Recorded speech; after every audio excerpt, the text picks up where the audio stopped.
Hello, everyone, and welcome to the Do Well podcast. Thank you so much for tuning in. My name is Craig Bass, And I'm Jalen Javier. and this is episode 3. What's Yes, going on, sir. Jalen?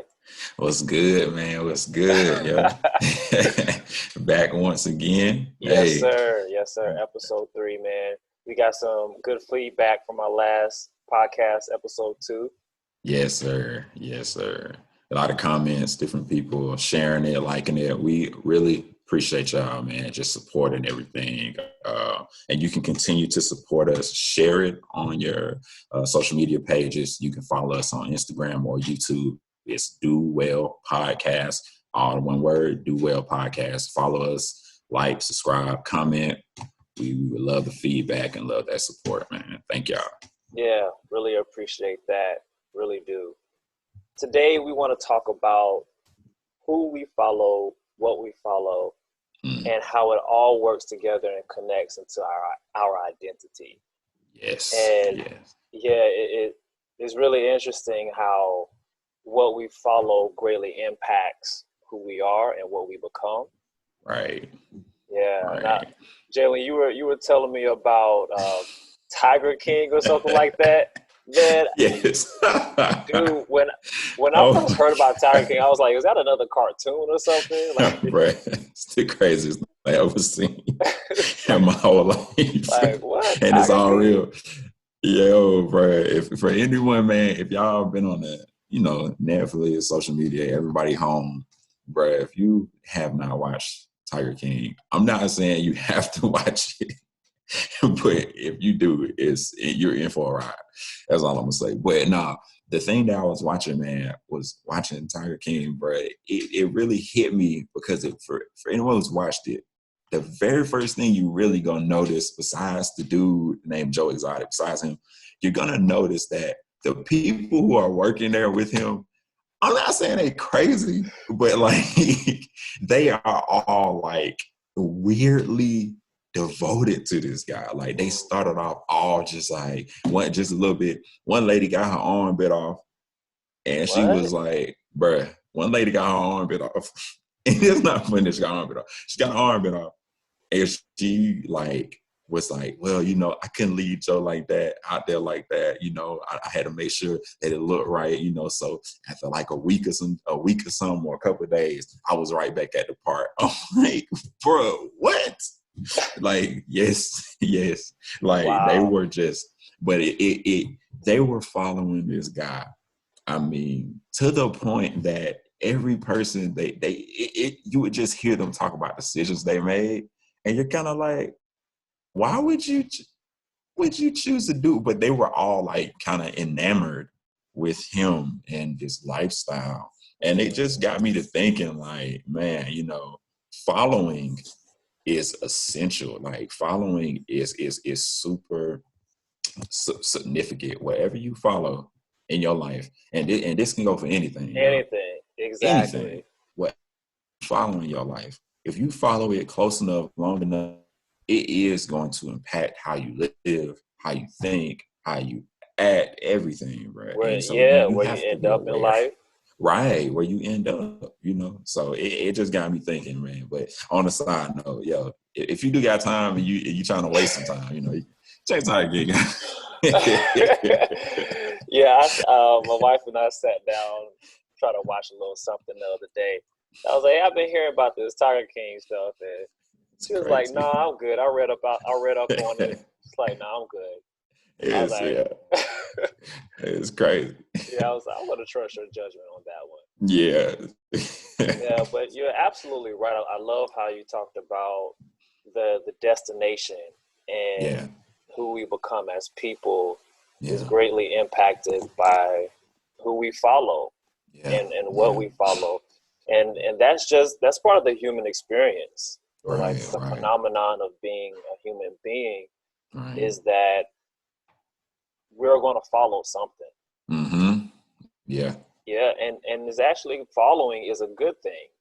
Right. It is a good thing. We think about our families and how we grew up. Some people had very pleasant upbringings, households where both of the parents was in the home and of course, no situation is perfect, but there's some people that grew up in very safe environments with nurturing parents. And for the most part, not all the time, but for the most part, a lot of those people, they turned out okay. Right. Yeah. Absolutely. And then you have some people who maybe grow up in single family homes, or even with no family, and they maybe grow up in a rough neighborhood or around environments that is not conducive for a healthy lifestyle. And a lot of times you see those people end up a little bit handicapped in life. Right. And they have to go through cycles of recovery, and they're playing from behind. And so, what we follow is part of the human experience. Yeah. It really impacts who we are. Yeah, I agree, man, because like you said, and that's why we want to emphasize on this, this episode today, man, just the fact that, like you said, with family life, you don't get to choose your family. We all know that, right? Nope. You don't get to choose your family, good, bad, and different. You don't get to choose that, right? But as we all live life, and like you said, the older we get, we live life, we get the opportunity to choose what we're going to follow. And I think making the right choices with what we follow and choose to chase after, it makes the biggest difference, in how our lives end up, man. So, yeah. So what is an experience in your life, Jalen, where let's talk about let's go. Hey, we try to get the dirt out of you, bro. Boy, so oh my God, tell us about an experience, where you kind of follow, negative, not really good influencers. How much time we got? Like, what stage of life you talking about? Yesterday? Okay, right. Listen, how much time we got? Listen, my uncle, he jokes with me. He was like, man, he said, one thing I love about you is whatever you set your eyes on doing for however much time you're going to do it, you are all the way in with it. And I think about that when I was a kid, because following, like you said, you could be following anything. People follow sports, people follow shows, people follow people, celebrities, you can follow anything. I remember when I was a kid, my thing I followed, I was a diehard WWF fan, bruh. I was the Black Stone Cold. You know what I'm saying? Me too. Listen, me too. And bruh, and that's the thing about following. Like as a kid, when I was following that joint, bruh, I didn't care where we was at, bruh. I was ready for a wrestling match, bruh. I was like, listen, we can do this. I don't care where we at. We can do this. Like, hey, but you want to SmackDown right now? Right now, bruh. I'll never forget. I will never forget. I was like 6 or 7, and my older sister, she was kind of like joking with me about like Stone Cold and stuff. And she's older, so she's playing off of me being like this diehard Stone Cold fan. So she says, I forgot what she said. Yeah. And she said something basically to the extent of like almost getting me to act like Stone Cold. And in the midst of me like acting like Stone Cold, I said one of Stone Cold's phrases where he's cursing, and my mom heard me. And my mom was like, yo, my mom laid into me. Bruh. And it was like, and while I remember, it's just like, I wasn't necessarily trying to be so aware to say it. It was just that I was so enamored and following it so closely that at a certain point, it got to that it was almost like ingrained in me. So when my sister said whatever she said, bro, I said it just so fast. And it was like, and my mom was like, looked at me, bro, it got in me, bro. Like, because it was just like, I know you ain't just cursing, but it happened so easy. It happened so quickly, yeah. And I didn't know, how much it was influencing me. That's it. It was, you were being influenced by what you followed. Yeah. That happened to be Stone Cold Steve Austin. The mentor to all the 90s babies. Yes. Oh, man. But I really love what you alluded to here about there are consequences, and Right. we produce something. Right. There Come is on. something that Come is on. produced out of what we follow.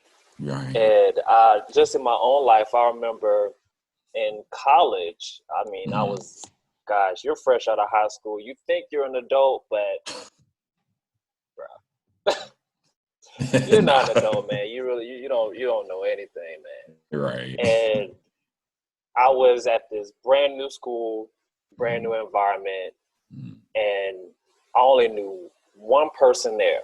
I mm, went down to school in Albany, Georgia, with mm. one person that I knew from Macon. Yeah. And so I was in this new environment, trying to make new friends, not really knowing who I was. Right. You Come on. know, I had a That's base good. understanding of, okay, I'm Craig, I'm from Macon, Right. this is my family. Right. But there wasn't a lot of formation until like this is Craig, this is my identity. Right. Right. So I just made friends with whoever wanted to be friends with me. Yeah. Yeah. And Yeah. I remember in my classwork, I was struggling, bro, because I was hanging out. I was hanging out with the people who love to party, who love to go out Monday night, Tuesday night, Wednesday, and I was right there with them. And Yeah. so my grades, it didn't slip a little; it slipped a lot. Hey. It Hey. slipped a lot, Yeah. and I was like, man, I did not come to college to flunk out. I Right. Come on. I knew that much. Like, hey, if I'm going to go to college, I'm going to finish. Right. Exactly. So once I realized, oh man, the people that I've been hanging out with has Mm, greatly influenced my study life. mm.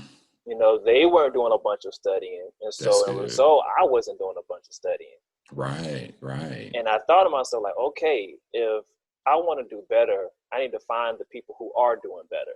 Right. Come on. Come on. So in particular, I had this math class, and I always struggled in math. And I went to this girl in my class who was also a tutor at the school, and Okay. we were friends. I was like, hey, do you mind if you tutor me? Do you mind Wow. if we hang out and you show me how to improve? And she was like one of the top people Wow. in my class. Wow. And we Wow. spent time every week. I think it was like every Thursday, her and I would meet for an hour. Wow. Wow. And I improved. At the end of the Wow. semester, I passed my course. I ain't gonna Wow. say it was an A or nothing. Got through that thing I though. got through it. I was failing the class, and at the end of the semester, I was passing. And then I went Wow. on to pass more math classes. So there was a Wow. residual that came Wow. from that. That's good. So, Oh, that's just to that good, point, yo. who we follow and who we Mm. allow to impact us, Yeah. it Yeah. produces something in our lives. It does, man. That's so good, man. And I think something that you said in there that really hit me was that you said every week y'all would spend at least an hour um, studying and you spend an hour getting tutoring. And I think that's the thing that we don't realize sometimes with following something. Following something, it calls on your time. It calls on consistency. It calls on you being, having to allot this amount of time for them to be in your life. And like you said, it was a residual effect. You went there pretty much just going just so you could get through that class. And Mm-hmm.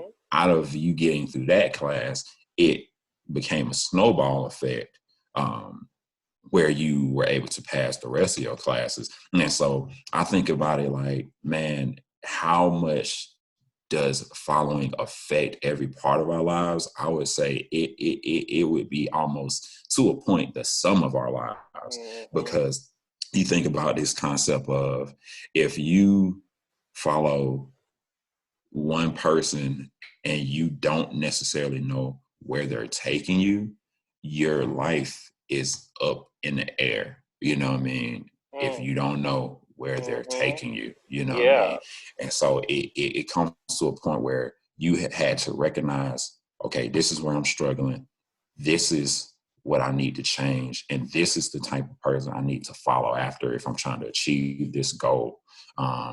and you had to make a conscious decision to jump over there. You know what I'm saying? Mm-hmm. So we following is one thing I say about following. Following is not real life following isn't like Instagram following. It's not like you ain't ghost following. You know what I'm saying? That's just really not it. You know what I mean? You if you really following something, regardless if it's good or bad, you know, it's gonna call on your time, and you're gonna have to be actively. You're gonna be actively doing it, and it's gonna have an effect on you, even if you don't see it right then. Exactly. It's gonna affect you. It sure is. Yeah. I love everything you just said. It's going to affect you, and it's going to have some kind of impact on your life. Yeah. It's going to produce something. And another thought that I wanted to bring up on this very topic is the concept of being conscious about what you follow. Right. Like bringing it back to my experience in college. I had a wake-up call. I was like, oh, whoa. Yeah. If I don't change, I can flunk out of college. Right. And there was a shift there. It was a shift to, okay, I know where I want to be. Yeah. Come on. Beginning with the end in mind. I knew that I wanted to graduate one day. Yeah. And I had to pass this course in order to do that. Yeah. And so there was a shift that happened from one thing to another. Right. And so it's really important for us as people to be conscious of what we're following and where it is leading. Yeah, absolutely, man. You think about, man, there's so many examples throughout life when we think about people who followed the wrong path. I mean, you know, there's a saying, especially here in the South, you might have heard the saying where they say, like, don't drink the Kool-Aid. You know what I mean? If you ever don't drink the Kool-Aid, you know what I'm saying? But you think about that that story where I think it was Jim Jones or so, where he had all these people, you know, he projected himself as like a preacher, you know, and then just this influential motivational speaker overall. And he got all these people to follow him. And the thing about it was the people were following him, but they not only weren't being aware of where they were trying to go, they weren't aware of where he was taking them. Of course, you know, as you follow the story, you see that they all took this, you know, Kool-Aid with cyanide or something in it. Some like poison it was in it. right, some poison in it, and it turned into almost like it was like a mass suicide. You know what I mean? And so who we follow matters. And, you know, we do it every day. We don't notice it sometimes, but we do it every day. For example, everybody's done this. And raise, Craig, say if you did this, because I know you have, and I did it before. You're leaving from a place, let's say whether leaving from like your house, and there's one person that's leading the pack, and then there's other people in the middle. Now it gets to the point where you know where you want to go, but you ever looked at the person that's just in front of you and you're like, well, I'm gonna follow them because they know where they're going. And then y'all get to a point, and you ever seen that person that was right in front of you, you see them turn, and then they start turning around. Exactly. It's just like, hold on. Oh, they don't know where they going. They don't know where they going either. And you see them hit that U-turn, and then you realize, like, bro, I just been following them. We done went 3, 4, 5 miles out the way because they didn't know where they were going, and I'm just following you, thinking you know where you're going. And so it matters, man. It matters. Yeah, that's so true. Determining the quality of who you're following, and I think we should go ahead and just like hone in on the who, because we could talk about the what, and the where. You know, like there's movements you can follow, there's concepts you can follow, ideas, but like when it comes to it being surrounded around a person, like that is so important to determine the quality of who you follow. I remember when I was living in Macon, I joined this sales company, and you know, the people who I started to follow and let mentor me, they were very sharp, educated, and they did really well for themselves. Yeah. They were sharp business people. Yeah. But their character was not 100% there, you know? Man. Yeah, it's just like their character wasn't there. And when I started to pick up on those things, I was like, oh, like I'm not so sure about this. And eventually I stopped following them. But the quality of who you follow is so important. Yeah, it is, and, even for ourselves, with the quality of who you follow impacting your life, you have to, if you're looking at a person, identifying with a person, you want to make sure that if you're going to follow a person, where are they going to drive you and what places does your life need to go? Because, for example, I growing up, I know I talked about being a wrestling fan, but I was also a huge hip hop fan, music fan. Oh, every rap song, I didn't care. I loved it. And I wanted to be it as well, And so, but here's the thing. If you're following someone and you're trying to be that person, you start to emulate their character, you start to emulate their patterns, and that's the thing. You think about some of the people where it's like, hey man, I hear a song, I hear music, it influences, it's a sound, what we say, it's a soundtrack to your life, and I think about like, man, the other day we would clean up the house, we clean up stuff in the house, right? I promise. Yeah. We have Spotify playing. And so I'm like, all right, my wife was like, hey, let's find something. We need something with some energy because we putting up stuff in this room. And so I started playing like 2000 like crunk music. That was the playlist. You're playing Lil Jon and the East Side Boys, man. Bruh, it was Lil Jon. Bruh, I promise. Every other song was either T.I., Lil Jon, Ludacris. And bro, when I say like every Lil Jon song, and first of all, they were still fire. The songs were still fire. I don't care. The songs were still hard. Yeah. But every song, bro, was like, yo, either fight somebody, stomp somebody out, murder somebody, don't let them get away with trying you. Bro, it was like every song, bro, like it was just that same like motto, mission. Exactly. And it made me think, what I'm saying? Like, okay, I'm a grown man in my own house hearing this, right? I have an idea pretty much now of who I am. I know what life I don't want to live. I know what life I lived before and where I'm not trying to go. And like, I can hear the message in there and I can hear it. And I'm like, yeah, dog, that's super violent. All right, well, all right, that's where we at. But now you take it where somebody is actively following, this type of mindset and not knowing their own identity, not knowing where they're really trying to go. And they're taking these mantras and they're following them. You know what I mean? And I know too many people who were the people in the club losing their lives, going places, doing stuff, and being influenced by not just necessarily music, but it could be people in their life that live a lifestyle that wasn't really taking them somewhere that they really, really wanted to be, And so it matters, man. It's important that we be aware of who we're following and where it's taking us. Man. Yeah. And identifying the quality, determining the quality of the people you follow is so important. So, if you're looking to make some changes in your own personal life, right, whether it's spiritual changes, whether it's financial, professional, it's really important that you just don't hop on anyone's train. Yeah. For real. You look at the fruit of their lives. Right. Exactly. Right. You look at the fruit of their lives. Right. But not just what's on the surface. Mm-hmm. You have to determine what's underneath it all. Right. What do their relationships look like with people? Right. Right. How do they handle others?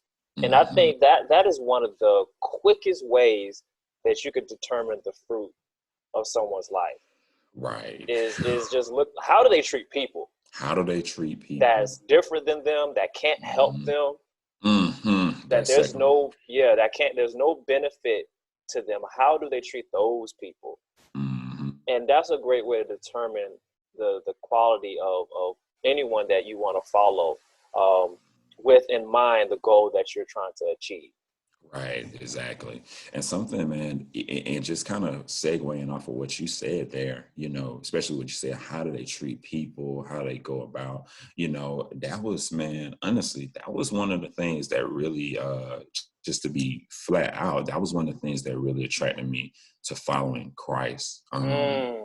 Was because it's like we said, it's all about following. You follow. We all follow something. We all follow. I think that was one of the things that got me, because growing up, that was one thing that I always could identify with, was like, man, to the best of my ability, I want to treat people well. I want to treat people with respect, with dignity. I don't want to, even if it's on a level of like gossiping, different stuff. I was always kind of like, man, I don't want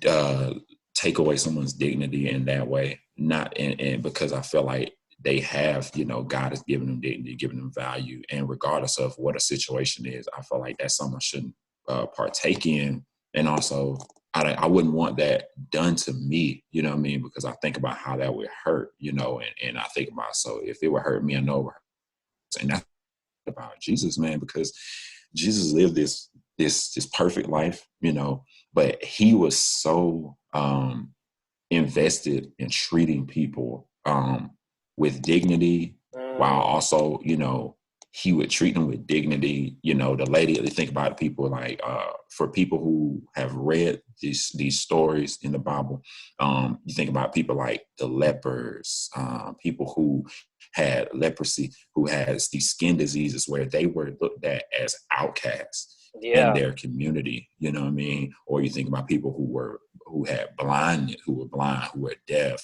who couldn't walk.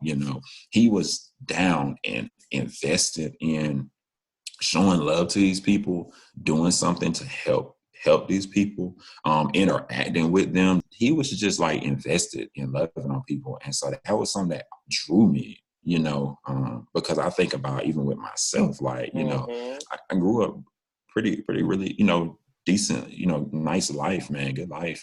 But, I had insecurities, had struggles, have struggles still, so not saying all past tense, because we do. But that was one thing I always loved. Jesus was like, hey, man, I still die for you. You know what I mean? I still die for you. I don't care, what it was. Like, if you will accept me, if you will accept me and follow me, I will make it where not only, I want to make it where not just your soul prospers, but just all of you can prosper. All of you can prosper. And that's the unique thing about Jesus, is when he invited people to follow him, he was fully invested into them. Right. And the way that the people started is not where they ended up. Right.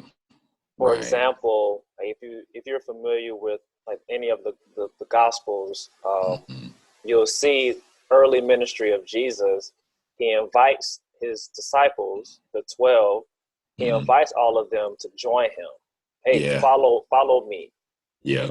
And they follow him. And when they started out, they were fishermen, or tax collectors, or they were zealots, and many other cases. And so he invited these people into a friendship, into a relationship with him. He invested into them, and then they turned out to be people who transformed the world.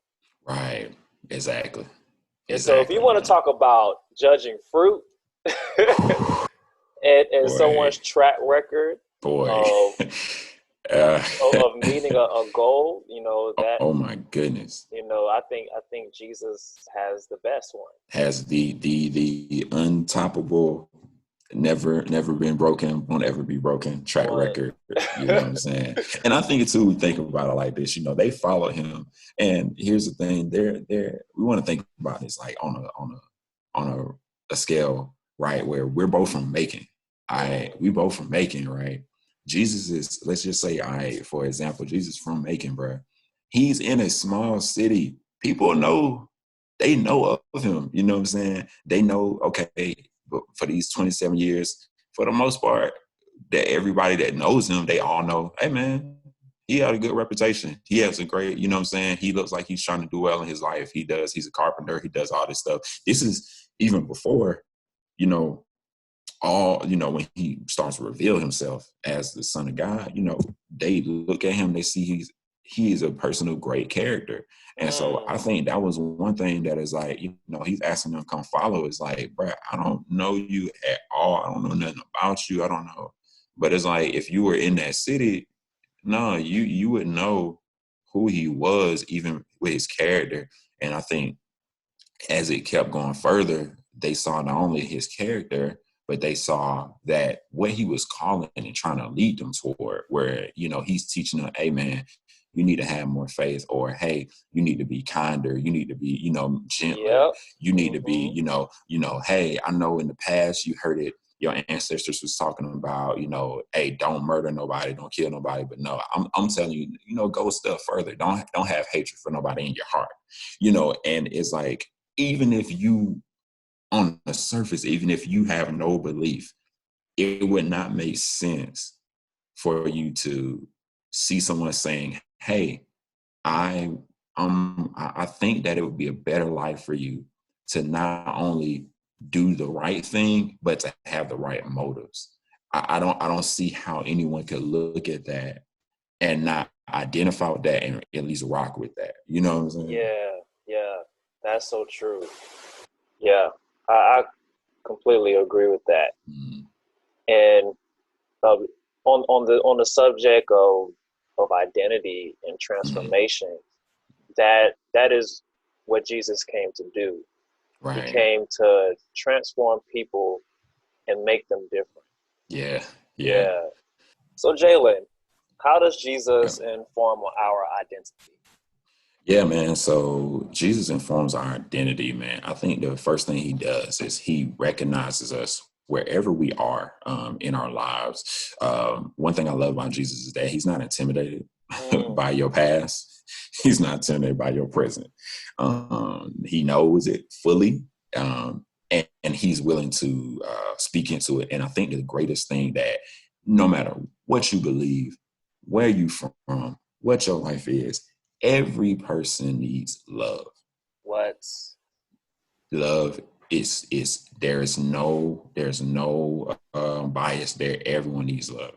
And the thing I love about Jesus is he comes up straight up, man. Hey, you in your sin, you in struggle, you this, past. I love you. And one thing I love about Jesus is like, hey man, my love ain't lip service, dude. I literally believe you were to die for. As a literal, we say it as a euphemism. No, it's literal. Jesus was willing to die for a person and did die for a person and resurrected. You know what I'm saying? So that regardless of what your life was before, regardless of what we struggle with, even to this day, he was like, man, I accept you and I can give you a brand new life. I can give you a brand new identity. I can make you into a child of God. I'll transform your life. And he wants to and does everything he can so that we can become that and have that family, that relationship. Like we were talking about earlier, you can't choose your family. Well, this is a family you can choose it. You can choose. And when we look at the fruit that Jesus bared and calls us to bear, what he says, like long suffering, self-control, peace, joy, faith, hope, all these different things, these lives and these feelings and hopes and fruit that we can bear is like, why wouldn't you want to have that? Why wouldn't everyone wants that? Everyone wants that peace. So I think Jesus, in summation, he offers us love and offers us a brand new start. Yeah, I love that. I love that. And when Jesus was resurrected from the grave, he met one of his disciples at the tomb. Her name is Mary Magdalene. Yeah. And she was weeping outside of the tomb, and Jesus revealed himself to her. Yes. And after their conversation, you could find this in John chapter 20. Right. But after their conversation, he gives her an instruction and an assignment. He tells her to go to his brothers. Yeah. Which is a change in language for Jesus. Right. So he says, go tell my disciples, my brothers. Wow. And tell them, I am ascending to my Father and your Father, to my God and your God. Wow. And so what Jesus does with our identity is that he connects us to our primal identity. Wow. Come on. He connects us to the identity that was created was formed before the creations of the world. Wow.